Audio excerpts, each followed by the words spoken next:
이 브라운 메모란덤을 한국의 현대사에 관심 있는 사람들은 반드시 이 브라운 메모란덤 내용을 숙지해야 됩니다. 브라운 각서 내용. 네. 그 브라운 각서의 내용을 보면은 거기서 이제 한미 관계에서 과거에는 상상할 수 없었던 변화가 생기기 시작하죠.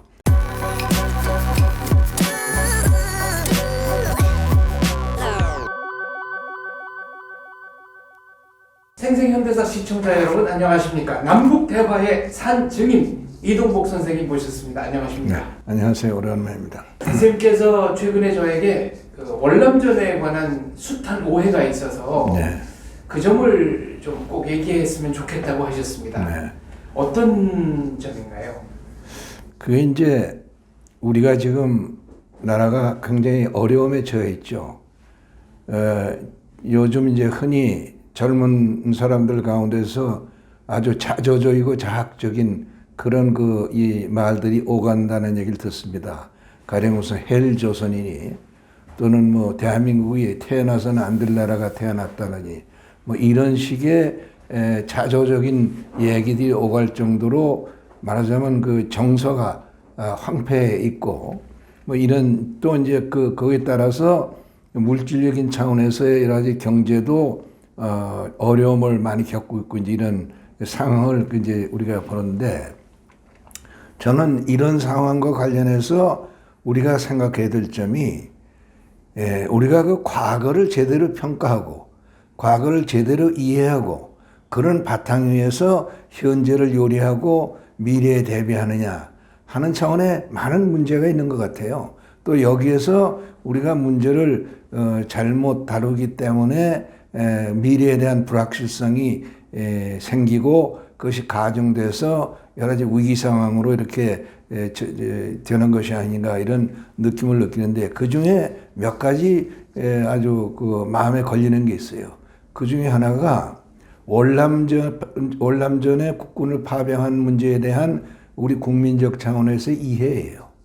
지금도 사실 그 월남전 국군 파병 문제에 대해서 일반적으로 국민들은 덤덤하죠. 이 국군의 월남 파병이 우리나라 역사에 우리나라 현대사, 근대화에 어떤 역할을 했는지에 대해서 진지하게 심각하게 생각하는 분위기가 없어요. 근데 이 사실 여기 문제가 있는 것이 월남전에 국군이 파병되지 않았으면은 사실 오늘의 대한민국은 있을 수가 없었습니다. 왜냐하면은 박정희 장군을 정점으로 하는 군부 세력이 1961년에 5.16 군사혁명을 일으켰죠. 그리고 62년부터 제1차 경제개발 5개년 계획을 추진하기 시작합니다. 그래서 이제 제1차 경제개발 5개년 계획은 사실은 이 군부에서 집권한 사람들이 스스로 만든 게 아니고 사실 이승만 정부 때에 이제 정부에서 만들었다가 그 재원을 확보하지 못해서 금고 속에 넣어놨던 계획서를 군사혁명 주체들이 발견해가지고 이걸 가지고 시작을 했는데 시작하자마자 사실은 벽에 부닥쳤죠. 왜냐하면은 재원 문제가 나오니까.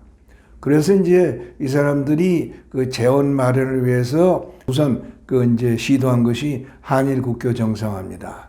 한일 국교 정상화를 통해서 8억 달러의 청구권 자금을 확보해서 이걸 가지고 1차 경제개발 5개년 계획 재원으로 쓰기 시작했는데 사실은 1차 경제개발 5개년 계획을 성공시키기 위해서는 8억 달러는 사실은 뭐 완전히 주머니 돈이죠.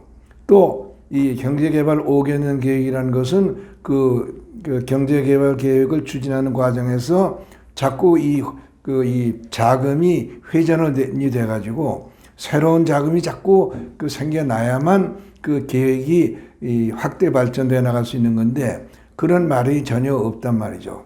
그런 상태일 때에 그야말로 우리한테 어떤 기회가 왔느냐면은 1964년에 이제 미국의 존 케네디 대통령이 이 사람이 젊은 대통령이니까 많이 이상주의에 치우친 점이 있어가지고 사실은 미국의 국론이 충분히 성숙이 되지 않은 상황에서 월남전에 참전이 시작됐단 말이에요. 그래서 참전하자마자 보니까 이건 완전히 그 밑빠진 독에 물 붓기가 되기 시작했단 말이에요. 그러다가 케네디가 암살되잖아요. 암살되고 나서 린든 존슨 부통령이 대통령이 됐는데 이 존슨 대통령으로서는 월남전이 그야말로 어찌할지 모르는 그런 아주 이상한 국면이 자꾸 이제 되니까 쩔쩔매고 있었죠. 그런 때 이것을 본 한국의 박정희 대통령이 기회다 이래가지고 워싱턴에 가서 존슨 대통령을 만나서 미국이 요청도 안 했는데 한국이 2개 전투사단을 월남전에 파병시킬 수 있다라고 제안을 한단 말이에요.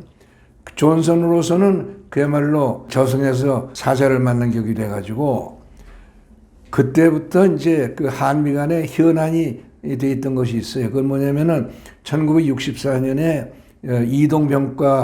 이동병원 부대를 보내고 그러면서 한미 간에 한국이 요청했던 반대급부에 해당하는 여러 가지 경제적 조치들이 있는데 미국이 약속은 했지만은 이행이 안 되고 있었단 말이에요. 그래서 이제 실무적으로 존슨 박 회담에서 얘기된 전투사단 파병 문제를 실현시키기 위한 여러 가지 조치를 논의하는 과정에서 한국시에서 선 조치 후 파병을 이제 원칙으로 내가지고 처음에는 미국이 그에 대해서 조금 실무적으로 소극적으로 임했지만은 이제 통킹망 사건이 일어나고 아주 미국 조야에서 여기에 대한 엄청난 반응이 생기니까 존슨 대통령이 험프리 부통령을 한국에 보내가지고 한국이 원하는 걸 다 들어주겠다 해가지고 이제 맹호 청룡부대 파병이 이루어지거든요. 그 전에 미국은 선파병 후 조치. 선파병 후 조치를 주장하다가 그걸 거둬들였죠. 그러고 존슨 대통령이 브라운 주한 대사한테 한국 정부하고 접촉해서 패키지를 만들어라. 그래서 66년 8월에 브라운 주한미 대사하고 이동훈 외무장관이 서명한 브라운 메모란덤이 생겨나요.